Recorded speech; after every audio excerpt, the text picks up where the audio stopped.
Syukur kepada mentor saya Pak Tolor dan Kak Minta yang sudah memberikan kesempatan untuk sharing. Ini rumah saya sendiri juga dan sangat senang bisa sharing ke teman-teman semuanya yang ada di KGC Jakarta.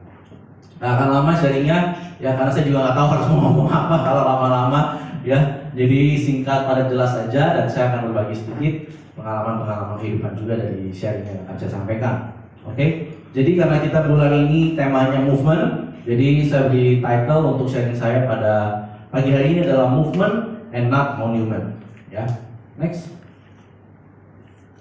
Kita cari tahu dulu definisinya dari monument dan movement. Ya, monument adalah suatu pencapaian masa lalu, baik berupa benda maupun prestasi masa lalu, dan ini sifatnya statis.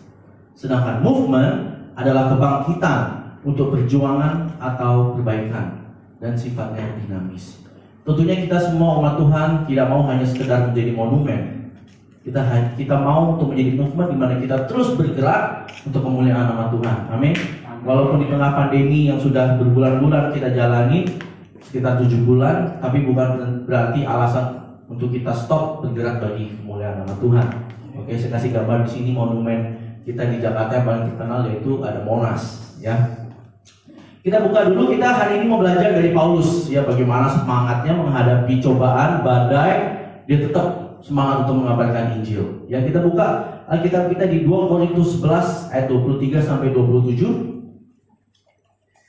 Saya minta hambanya abangku tersayang Bang Togap untuk membacakan 2 Korintus 11 ayat 23 sampai 27. 2 Korintus pasal yang ke-11 ayat 23 sampai dengan ayat yang ke-27. Firman Tuhan berkata, apakah mereka pelayan Kristus? Betul ya? Betul. Aku berkata seperti orang gila. Ya, ini Paulus ya, bukan saya. Aku lebih banyak berjeri lelah, lebih sering di dalam penjara, didera di luar batas, kerap kali dalam bahaya maut. 5 kali aku disesa orang Yahudi, setiap kali 40 kurang 1 pukulan. 3 kali aku didera, 1 kali aku dilempari dengan batu, 3 kali mengalami karam kapal, sehari semalam aku terkatung-katung di tengah laut. Dalam perjalananku aku sering diancam bahaya banjir dan bahaya penyamun. Bahaya dari pihak orang-orang Yahudi dan dari pihak orang-orang bukan Yahudi. Bahaya di kota, bahaya di padang gurun, bahaya di tengah laut, dan bahaya dari pihak saudara-saudara palsu.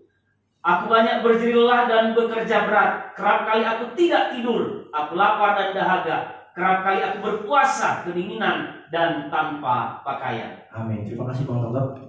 Di sini kita belajar penderitaan-penderitaan yang Paulus alami selama dia selama dia menginjil dan bersaksi tentang kebaikan Tuhan Yesus. Coba balik lagi ke slide-nya.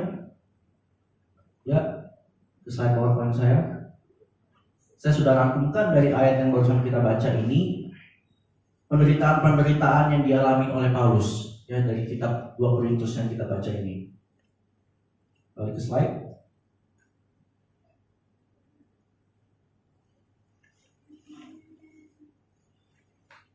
Bisa? Ya, next.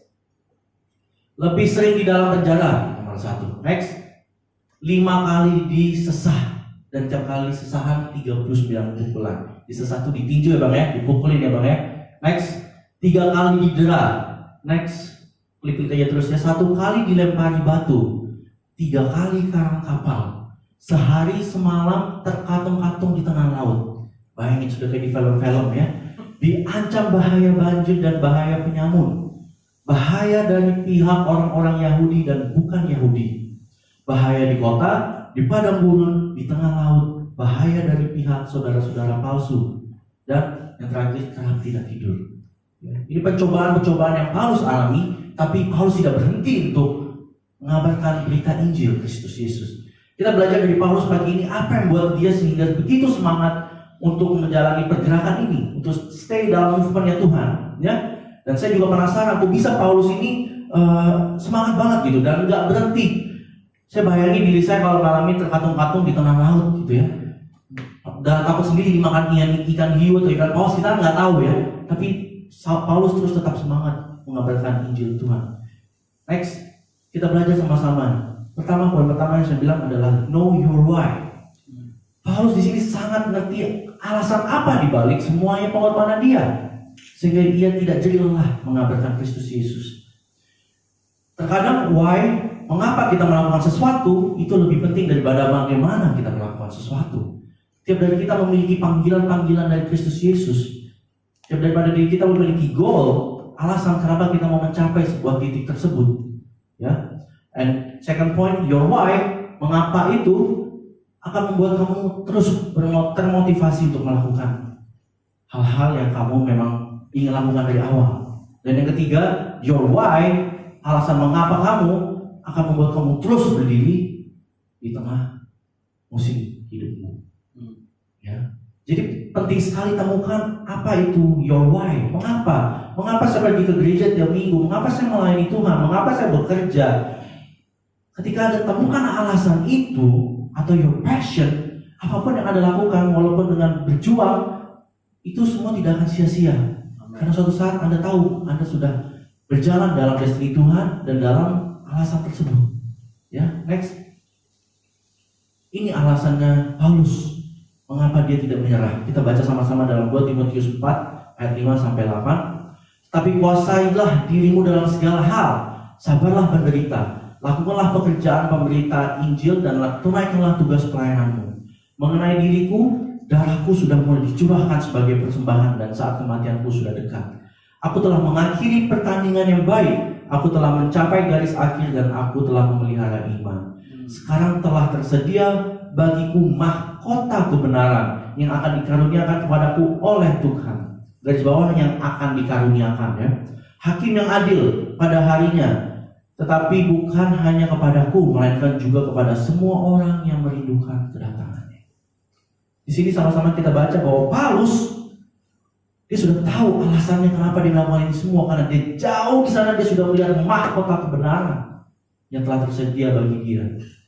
Ya, di sini kita semua juga memiliki goal yang sama. Ada telah tersedia mahkota kebenaran. Di Alkitab dibilang yang akan dikaruniakan kepadaku. Berarti Paulus belum dikaruniakan, tapi dia tahu dia akan dikaruniakan suatu saat, sehingga ia tidak capek-capeknya untuk terus mengejar mahkota kebenaran tersebut. Amin. Amin.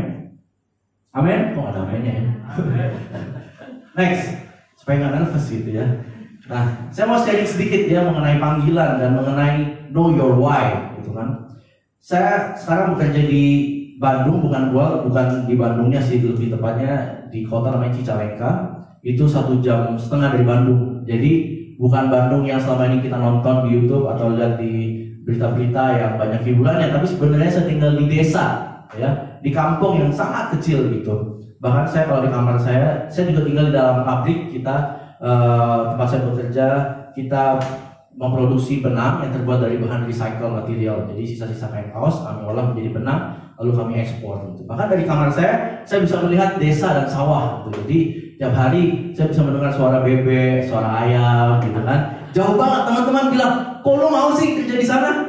Dulu tinggal di Seattle, tinggal di LA, di Amerika, kenapa harus mau kerja di desa? Gitu kan. Terus ada ceritanya. Dan kenapa alasan saya untuk bekerja di tempat ini gitu kan.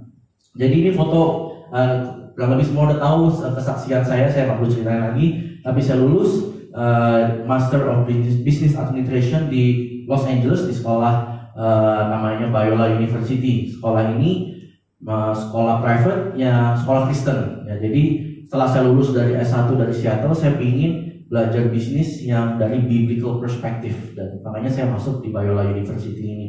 Nah, saya sungguh amat terinspirasi dengan satu kelas yang saya ambil, yaitu namanya Business as Mission. Bagaimana kita menggunakan bisnis untuk menjadi sarana kita mengabarkan berita Kristus kepada orang-orang yang belum pernah mendengar Kristus sebelumnya, gitu ya. Jadi di kelas itu ada kesaksian yang jujur saya menitikan air mata karena saya begitu terinspirasi. Jadi ada satu bisnismen dari Amerika, dia membuka perusahaan leather seperti buat tas kulit, gitu, sepatu kulit itu di Cina, ya. Dan di Cinanya di daerah yang terpencil juga, gitu. Lalu dia karyawannya ini dia hire dari jalanan di interview sama dia hire masuk ke perusahaannya dan bekerja buat dia. Gitu. Suatu saat ada satu anak pincang di jalanan di lampu merah. Ketika dia keliling kota, dia ngeliat anak itu diambil juga dan dipekerjakan buat dia. Tiap minggu pengusaha tersebut mencoba untuk mengadakan persekutuan. Pelan-pelan mereka diajak ke gathering, pelan-pelan dikabarkan tentang Kristus Yesus. Sehingga mereka tiap minggu mengalami ada persekutuan di pabriknya tersebut. Nah, tapi anak yang pincang ini bukannya bekerja, tapi dia malah mengambil aset perusahaan. Dia ambil uang perusahaan dan dia kabur kembali ke jalanan. Apa yang pengusaha ini lakukan? Bukannya langsung cari polisi untuk memenjarakan dia, tapi pengusaha ini malah balik ke jalanan, ke lampu merah tersebut, dia melihat anak tersebut, diambil dan dipekerjakan kembali. Itu seperti cerita prodigal son yang ada di Alkitab, di kitab Lukas. Dari situ saya tersentuh, Tuhan, saya rindu suatu saat Tuhan tempatkan saya di tempat di mana saya bisa menjadi saksi hidup tentang Engkau bagi orang-orang sekitar saya, Tuhan. Tolong Tuhan, saya punya visi itu jauh ke depan gitu, sehingga saya dibesarkan sama papa mama sekalipun nggak pernah bilang kamu harus jadi pendeta suatu saat, nggak pernah ya. Makanya banyak banget ada pertanyaan, lu ada rasa terbeban nggak sih jadi anak pendeta? Nggak ada sama sekali, karena papa mama nggak pernah paksain gitu kan. Walaupun papa adalah sekali bilang kamu kan anak cowok ya, papa sih berharap, cuma ya balik lagi semua keputusan kamu. Sehingga ketika saya mendengar ini, ketika saya lulus dari Biola ini, saya berdoa sama Tuhan, Tuhan, aku ingin suatu saat Engkau pakai aku untuk jadi berkat seperti pengusaha tersebut, gitu. Nah, lalu 2017 Mei 2018 saya pulang, saya bekerja di perusahaan IT, lalu juga ada retail handphone, tetap bosnya sama. Ya, saya juga beberapa kali udah sharing di sini. Nah, sampai suatu saat saya ditempatkan di pabrik di tempat saya bekerja ini, gitu. Di Bandung di Cicalengka tahun akhir 2018 atau Januari 2019. Dan ketika saya masuk ke sana, off the record aja, ya kita tahu sama-sama daerah itu mayoritas agama apa, gitu kan? Dan ketika saya melihat itu semua, saya merasa tertantang dan saya ingat balik lagi visi saya yang awal. Dan lalu juga selain visi rohani saya, yaitu ingin memenangkan mereka untuk memuliakan nama Tuhan dan memulai persekutuan di sana juga. Yang kedua, kami sebagai perusahaan kami juga ingin bahwa Indonesia atau seluruh dunia tahu cerita kami. Bisnis kami ini unik karena kami membuat benang produk yang terbuat dari recycle tekstil. Di Indonesia jarang banget, cuma ada 2-3 perusahaan yang kayak kami, dan kami salah satu yang terbesar. Sehingga berita ini yang kami ingin bawa ke Indonesia, ke bursa efek dan pasar saham di Indonesia. Jadi kami memiliki goal di tahun 2020 kami akan TBK atau IPO ceritanya. Itu sudah kami plan itu sekitar bulan Juni, Juli, Agustus 2019. Jadi sudah dikumpulin timnya di Jakarta, sudah semangat banget gitu kan ya untuk kita IPO TBK ini. Namun, nah ini dia, ada sufferings, ada struggle yang saya harus capai. Dan puji Tuhan, saya dipercayakan sebagai CEO di pabrik tersebut. Jadi saya harus mengelola semuanya juga. Saya memiliki goal yang itu memenangkan jiwa-jiwa bagi Tuhan, dan juga goal untuk kita harus IPO dan TBK. Ya, namun ada aja kendalanya. Yang kita lihat kejadiannya apa? Next. Pada Oktober 2019 pabrik saya kebakaran. Ya. 30% dari produksi hilang. Waktu itu saya lagi meeting di Malaysia dengan customer saya, dan jam 4 pagi ditelepon, Pak, pabrik habis. Ya, walaupun ini bukan 100% dari produksi kami, 30%, tapi yang lucunya minggu sebelumnya ketika kebakaran ini customer saya dari Rusia datang dan kita ngobrol. Bapak-bapak, pokoknya deal, dia akan pesan beberapa containers, 7-10 containers yang akan diproduksi di plant produksi ini. Jadi saya sudah percaya diri, ini sudah stabil, nggak akan tergoncang-goncang. Malah ini yang diambil Tuhan. Jadi saya harus pulang cepat-cepat dari Malaysia. Saya atur strategi bagaimana permintaan kita dari ekspor yang lain kita harus terpenuhi, dan juga permintaan lokal harus terpenuhi, karena kalau nggak mereka kecewa, dan puji Tuhan terlewati. Namun ya gitu, harus 30% produksi kami berkurang, dan juga kami harus lay off beratus-ratus karyawan. Total karyawan kami ada 1.000 gitu kan. Jadi harus kami lay off sekitar 200-an. Dan plus juga secara pribadi waktu itu saya juga lagi di poin di bawah dalam hidup saya, karena saya juga kandas asmaraku. 2 hari sebelum tunangan kandas. Di bulan ini juga Oktober November gitu ya. Jadi sudah jatuh ketimpa tangga, ketimpa sapi lagi gitu kan. Cuma ya nggak mungkin lah, saya bukan keluar-keluar di sosial media atau bagaimana. Saya cuma cerita share sama papa mama, dan papa selalu ngajarin hadapi tantangan gitu. Jujur saya sudah mau nyerah, berat banget karena perputaran duit tuh harus berjalan. Saya harus bayar listrik yang nilainya nggak kecil, yang MM-an, bayar gaji karyawan MM-an, bayar bunga bank juga MM-an setiap bulan. Sehingga kalau satu ke efek kayak gini, semua amburadul. Ya, tapi di situ mama selalu bilang tinggal tenang, di situ letak kekuatanmu. Jadi saya cuma tenang, datang kepada Tuhan dan bersyukur aja lah. Dan saya sempat menyerah. Bahkan teman saya di Jakarta, udahlah ngapain sih lu jauh-jauh di sana, udah ikut gua aja kerja di Jakarta. Ya dia bekerja di sebuah perusahaan seperti Lazada, Shopee gitu-gitu, dan dia sudah salah satu headnya dan ngajakin join gitu. Cuma saya sempat tertarik, sempat tergiur, cuma saya balik lagi kepada visi awal, yaitu saya mau memenangkan jiwa dan juga mulai persekutuan, dan juga saya ingin membawa cerita ini, justru mengalami musibah ini kita harus tetap bisa berjuang, itu ceritanya.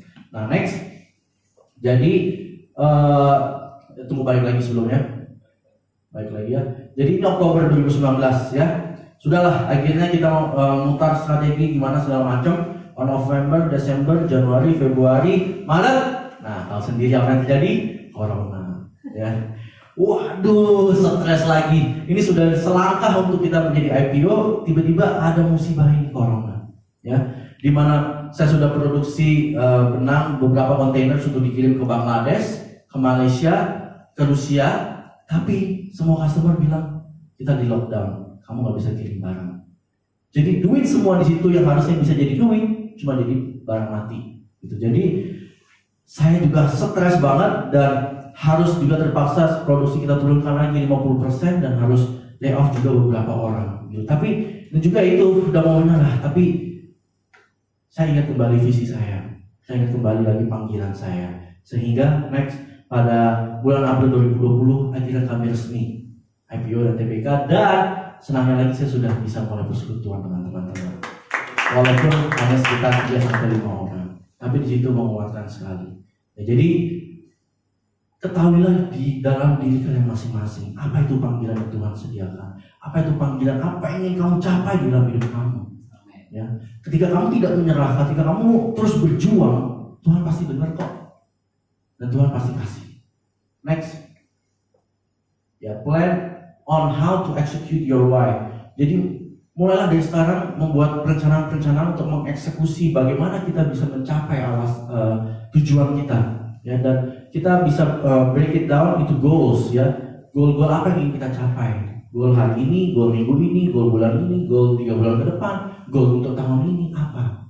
Ya. Ketika kita melakukan goal-goal tersebut, secara perlahan kita pelan-pelan berjalan kepada destiny yang kita sudah tetapkan, Tuhan sudah tetapkan. Ya, ada pepatah bilang, if you fail to plan, you are planning to fail. Ketika Anda gagal untuk membuat plan, sebenarnya Anda sedang planning untuk gagal. Ya, dan look around at what you have. Lihat sekitarmu, apa yang kamu punya. Gak usah muluk-muluk membandingkan diri dengan orang lain, tapi lihatlah apa yang ada di tangan kamu. Ya, di sini saya kasih gambar Daud, dan gue lihat Daud cuma ada ketapel dan batunya itu, tapi dia bisa mengalahkan Goliat. Amin. Sudah 15 menit, tak terasa juga ya Bang ya, terus mencetret ya. Next, poin yang kedua yaitu move by future and not past, gitu ya. Jadi kita pertama tahu mengapa Paulus begitu semangatnya untuk menggenapi destiny-nya, yaitu karena ada mahkota kebenaran. Dan yang kedua, bagaimana, ya, the how. Kita baca dalam Filipi 3:12-14.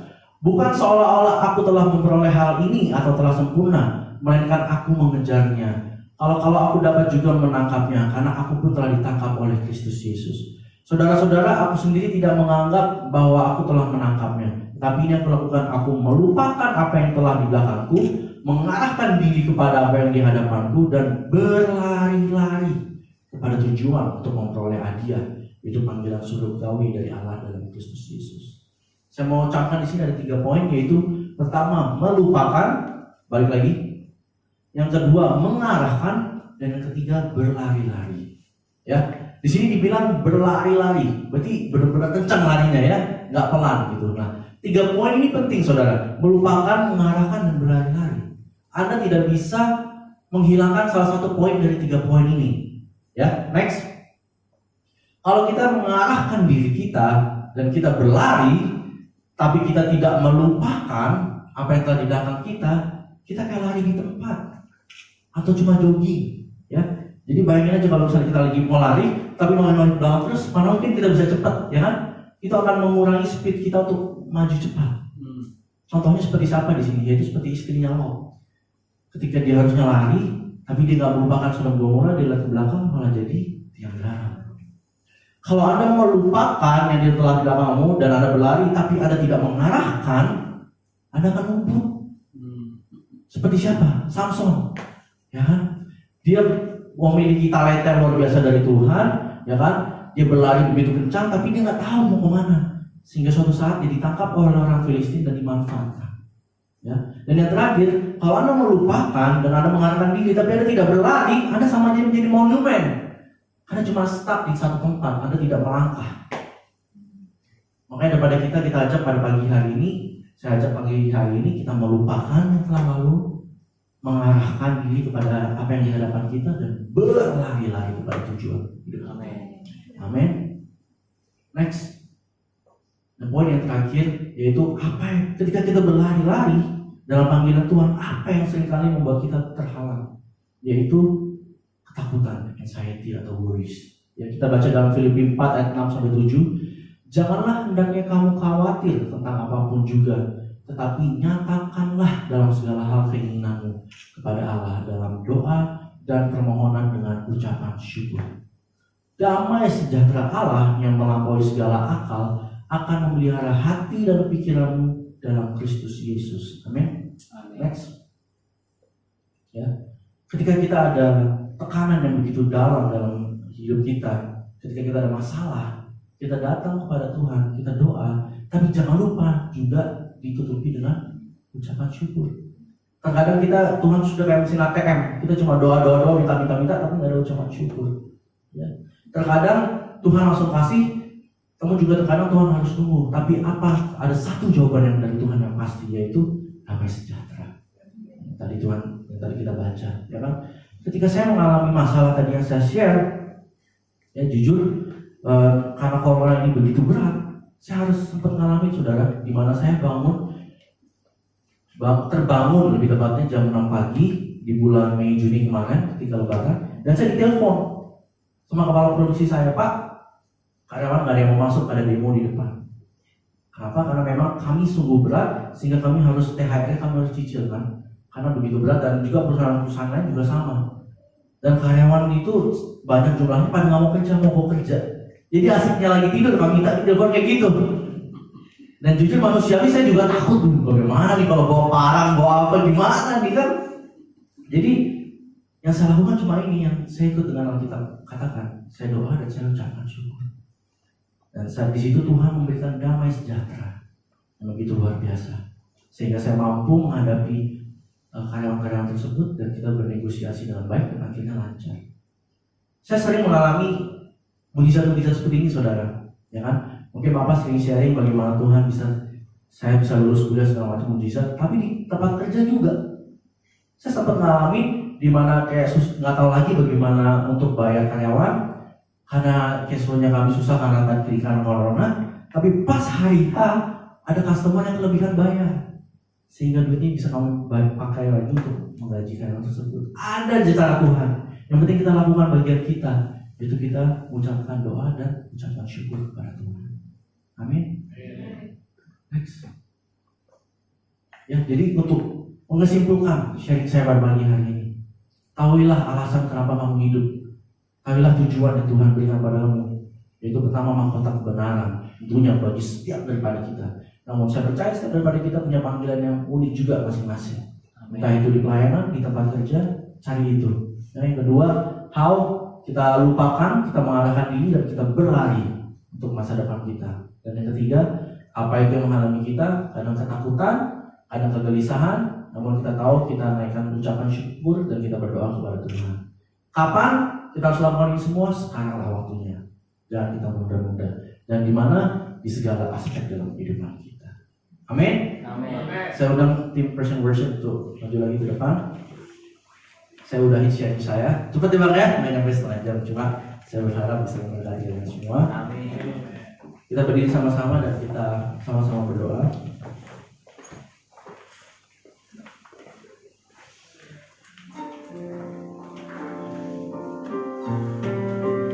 Kau harapan dalam kesesakan, kau buktikan kesetiaanmu Tuhan. Engkau Allah Immanuel, Engkau Tuhan aku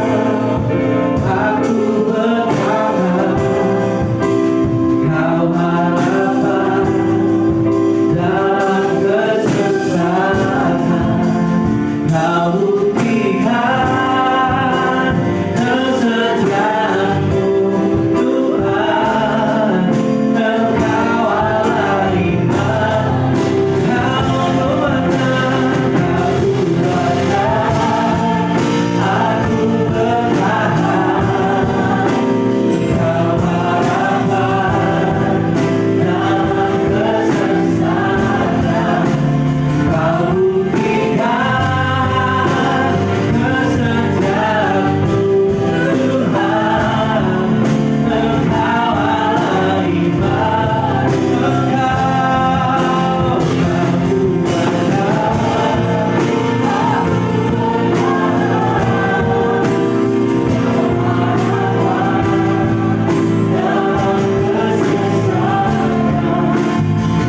dalam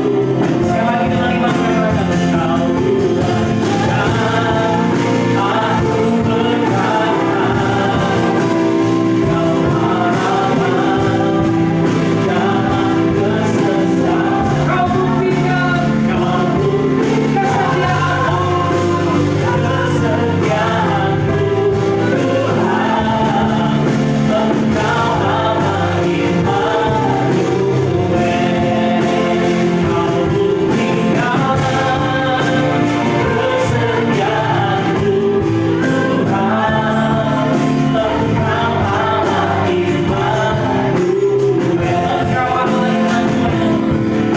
Engkau Allah Immanuel,